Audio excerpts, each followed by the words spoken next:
Pemirsa, kita langsung bergabung untuk mendengarkan keterangan terkait penanganan COVID-19. Mabes, Bapak Jenderal Luhut Binsar Panjaitan sudah banyak berkoordinasi dan bahkan sudah menyiapkan berbagai tim task force untuk turun ke 10 provinsi, di mana 10 provinsi ini adalah 10 provinsi prioritas, agar angka kesakitan menurun, agar penularan menurun, dan memastikan logistik farmasi, logistik obat-obatan, logistik kesehatan bisa berjalan dengan baik. Dan memastikan rumah sakit rujukan, rumah sakit perawatan bisa menjalankan tugas-tugasnya. Oleh karena itu, pada kesempatan ini juga Kementerian Kesehatan menyampaikan terima kasih kepada masyarakat, kepada relawan yang sudah bekerja semaksimal mungkin, sekuat tenaga, untuk bisa kita bersama-sama menanggulangi masalah pandemi COVID ini. Demikian Bapak Ibu sekalian yang mungkin bisa kami sampaikan.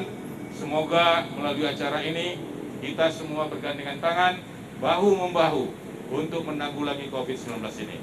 Wassalamualaikum warahmatullahi wabarakatuh. Waalaikumsalam.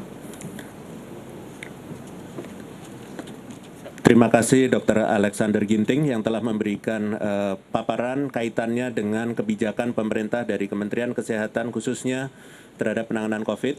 Selanjutnya mari kita dengarkan pandangan dan pesan dari perwakilan tenaga kesehatan yang menangani COVID-19 di Indonesia melalui Ketua PBID yaitu Dr. Daeng Fakih yang akan didampingi juga oleh Dr. Adib Kumaydi SPOT. Untuk itu waktu kami persilahkan.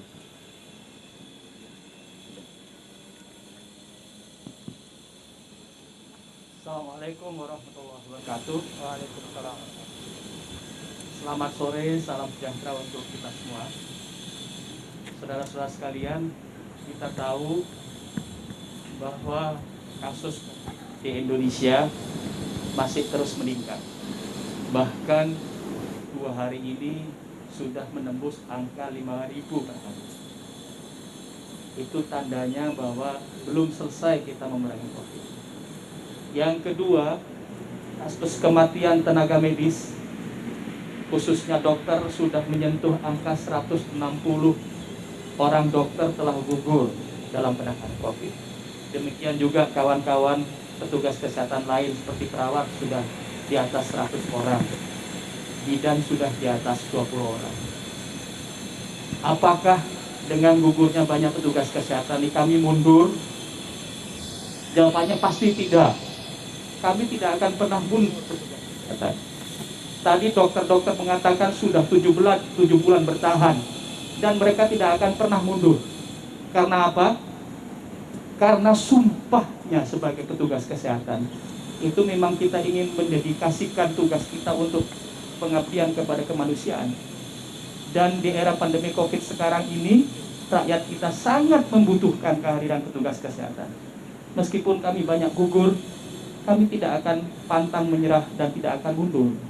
Tapi mohon sekali kepada seluruh lapisan masyarakat untuk meminta pengertiannya, membantu kami untuk tidak memperberat situasi.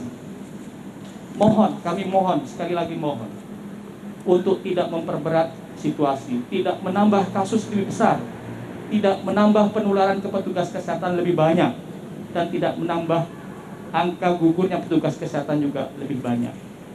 Karena itu, kami menghimbau, betul penanganan COVID di rumah sakit dengan 3T, testing, tracing, treatment, dan isolasi, itu garda terdepannya petugas kesehatan, betul. Tapi pencegahan agar penularan tidak terjadi di masyarakat, garda terdepannya bukan lagi petugas kesehatan, tapi seluruh elemen masyarakat.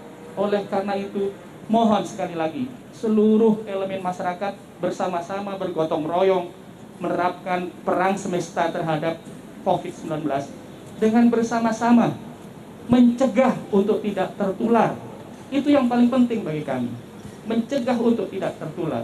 Hindarilah kegiatan-kegiatan yang berpotensi menular, kerumunan, kegiatan-kegiatan yang menyebabkan penularan yang begitu banyak. Akhir-akhir ini dengan kegiatan kerumunan, penularan semakin banyak, rumah sakit banyak lagi, petugas kesehatan banyak tertular, dan lebih banyak gugur. Oleh karena itu sekali lagi kami memohon dari hati kami yang paling dalam, para petugas kesehatan, untuk kita bersama-sama melakukan gerakan bersama, perang semesta. Jangan hanya mengandalkan petugas kesehatan, jangan hanya mengandalkan pemerintah, karena ini sifatnya pandemi, tidak bisa kita.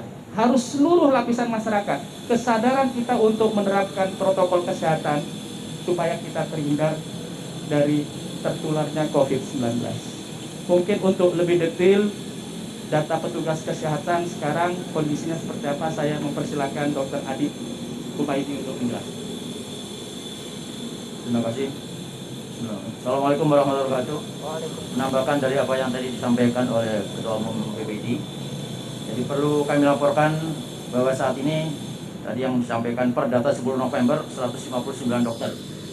Kemudian dalam antara 10 November sampai sekarang ada beberapa dokter, ada 2 atau 3 dokter juga yang meninggal yang dikarenakan COVID. Dan kalau kita melihat dari lonjakan kasus positif rate, sangat terpengaruh dengan kondisi aktivitas dari masyarakat. Bulan Mei kenaikan lonjakan kasus 20%, bulan Agustus 10%, dan saat ini sudah ada kemungkinan lonjakan kasus. Salah satu faktornya adalah hal-hal yang berkaitan dengan mobilitas masyarakat. Hal-hal yang berkaitan juga dengan aktivitas yang kemudian berpotensi menjadi sumber penularan, yaitu tidak menjaga jarak dengan baik, berkerumun. Ini yang kemudian seperti yang disampaikan Ketua Umum tadi, secara data yang kami dapatkan, fluktuasi yang terjadi di masyarakat, kasus positif rate yang terjadi di masyarakat juga terdampak pada lonjakan kasus kematian, kesakitan yang terjadi juga di dokter dan tenaga kesehatan. Pada bulan Mei, Agustus itu adalah lonjakan kasus yang kemudian kematian kasus dokter juga terjadi pada bulan itu. Kami tidak berharap ini juga akan terjadi pada bulan-bulan ini, dan seperti yang disampaikan oleh teman dokter tadi yang bertugas, bahwa yang perlu kita ingin sampaikan kepada seluruh masyarakat, garda terdepannya adalah masyarakat. Kami itu benteng terakhirnya. Kami menunggu jangan sampai ada yang sakit. Kami menunggu juga jangan sampai nanti yang ada yang kemudian kritis dan bahkan meninggal. Jadi apa yang harus kita lakukan selama ini adalah mematuhi protokol seperti yang disampaikan oleh pemerintah. Protokol 3M. Kenapa? Mencuci tangan, memakai masker, menjaga jarak, itu akan menurunkan penularan lebih dari 90%. Jadi itu yang perlu menjadi perhatian, sehingga mau tidak mau garda terdepannya adalah masyarakat. Perubahan perilaku kepada masyarakat menjadi satu poin penting.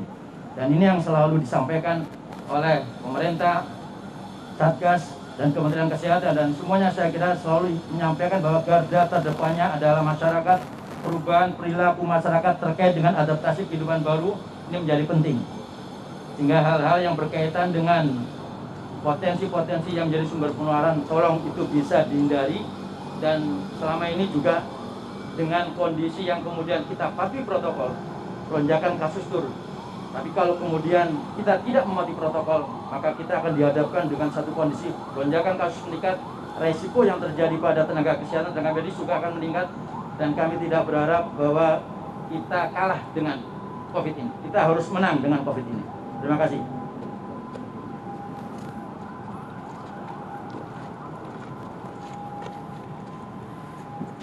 Terima kasih kepada Pengurus Besar Ikatan Dokter Indonesia yang diwakili oleh Dr. Daeng Fakih dan Dr. Adib Kumaydi untuk menyampaikan tentang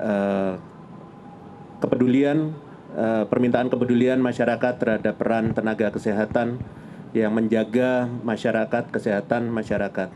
Selanjutnya kami mohon kepada Ketua Satuan Tugas Penanganan COVID, Bapak Letnan Jenderal TNI Doni Monardo untuk memberikan arahan. Terima kasih. Terima kasih Profesor Wiku. Assalamualaikum warahmatullahi wabarakatuh. Selamat sore dan salam sejahtera untuk kita semuanya. Salam, Om Swastiastu, Namo Buddhaya, salam kebajikan. Teman-teman wartawan sekalian dan juga para pemirsa, saya menggarisbawahi penjelasan dari Ketua Umum PBID, Dr. Daeng Fakih dan juga Dr. Adib Kumaydi. Intinya, kita hanya diminta untuk patuh kepada protokol kesehatan. Pakai masker, jaga jarak, hindari kerumunan, dan mencuci tangan sesering mungkin. Sore ini kami sengaja menampilkan 2 orang dokter yang telah bertugas berbulan-bulan di Rumah Sakit Wisma Atlet dengan kostum lengkap, menggunakan hazmat, menggunakan masker N95 dan juga Google kacamata. Ini supaya mengingatkan kita betapa sulitnya tugas yang dilakukan oleh para dokter. Selama minimal 9 jam atau 8 jam tanpa henti harus menggunakan hazmat. Sedangkan kita masyarakat biasa hanya diminta untuk patuh kepada protokol kesehatan. Tolong kiranya permintaan dari Ketua Umum IDI dan juga perwakilan dokter agar masyarakat Indonesia bisa memahami betapa sulitnya tugas para dokter. Betapa dokter memiliki risiko yang sangat tinggi. Tadi disampaikan sudah 160 orang dokter yang gugur. Belum lagi tenaga kesehatan lainnya seperti perawat, bidan, petugas lab, dan juga petugas-petugas medis lainnya. Oleh karenanya, kami dari Satuan Tugas Penanganan COVID-19 sekali lagi mengajak seluruh komponen masyarakat untuk betul-betul patuh kepada protokol kesehatan, khususnya yang berhubungan dengan tidak terjadinya kerumunan. Sejumlah aktivitas yang menciptakan kerumunan hampir pasti bisa menimbulkan penularan, menulari dan tertular satu sama lainnya. Dan mereka yang menyelenggarakan kegiatan tersebut nantinya bukan hanya mendapatkan sanksi di dunia oleh pemerintah, tetapi juga kelak di kemudian hari akan mendapatkan permintaan pertanggungjawaban dari Allah Subhanahu wa Ta'ala. Karena tidak sedikit kegiatan-kegiatan yang menimbulkan kerumunan itu terjadi penularan. Mungkin bagi anak muda yang usianya relatif masih di bawah 36 tahun, sehat, tidak ada komorbid, rata-rata adalah tanpa gejala kalau terpapar COVID.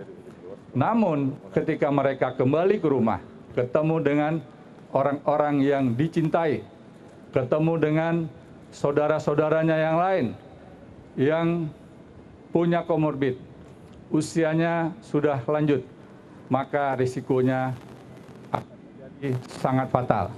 Data yang kami peroleh selama 8 bulan terakhir, angka kematian penderita komorbid dan lansia mencapai 80 sampai dengan 85%.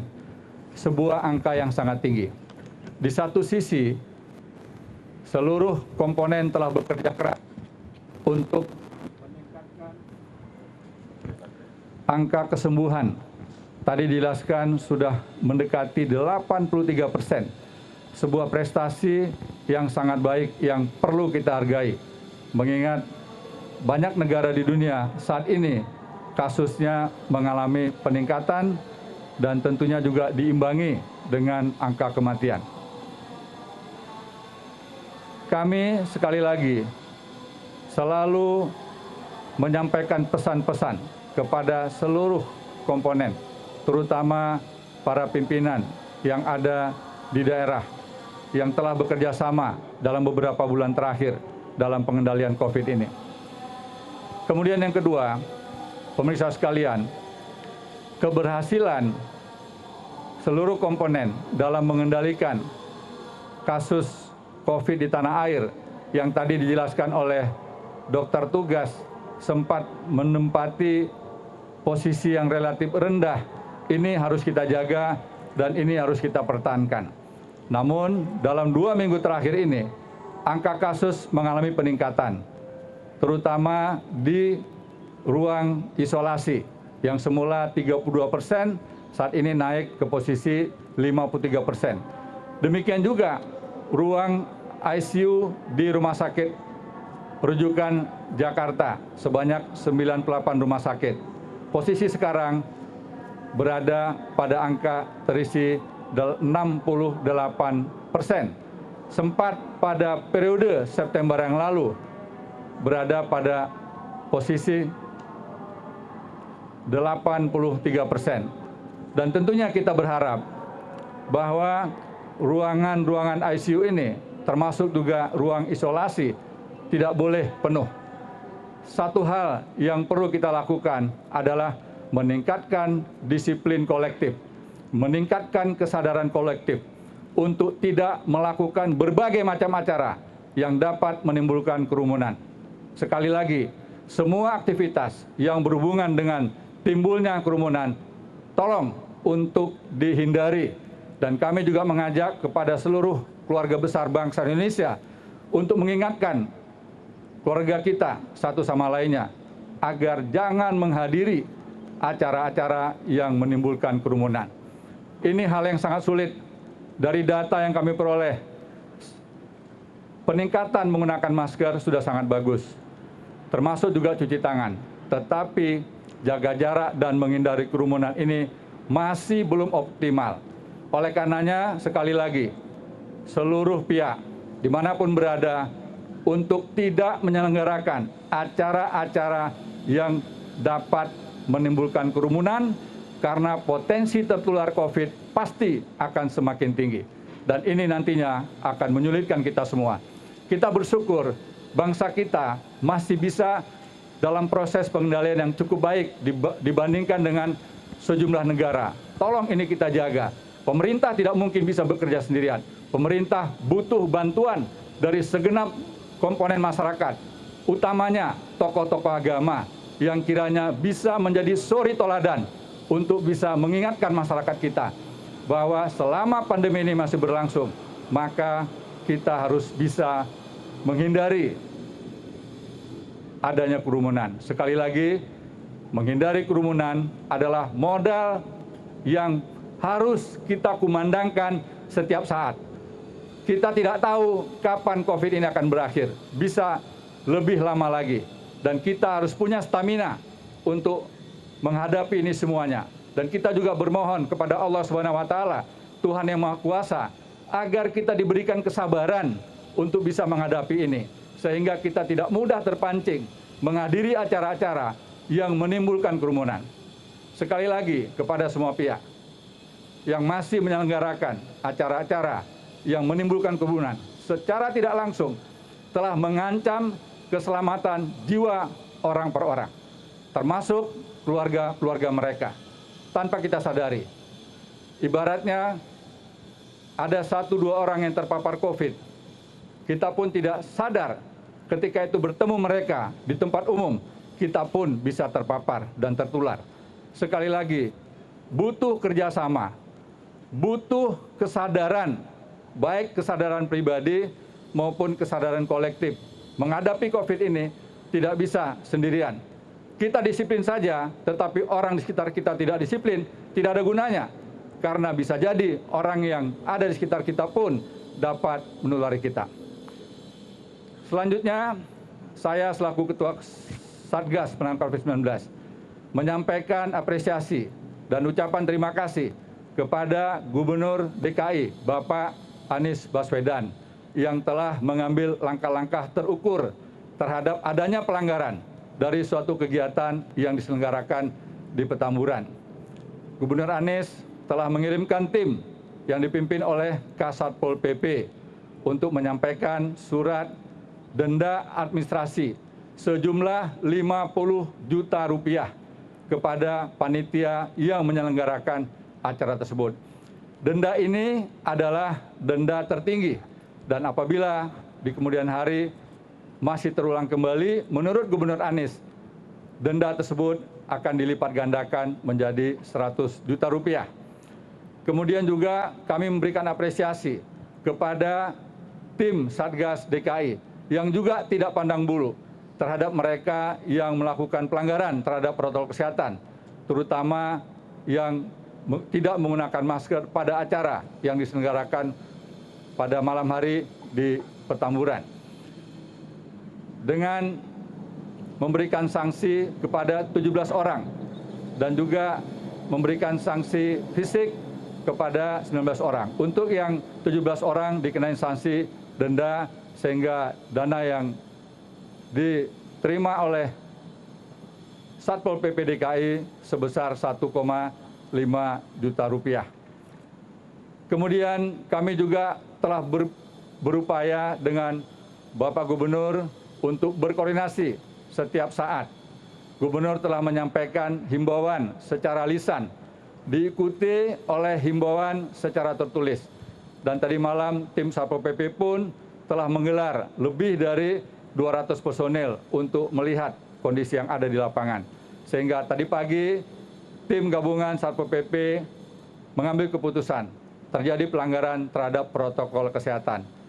Dan dari Satgas sendiri telah berupaya untuk memberikan bantuan masker kepada penyelenggara, kepada Satgas Petamburan, agar masyarakat bisa menggunakan masker setelah langkah-langkah pemberitahuan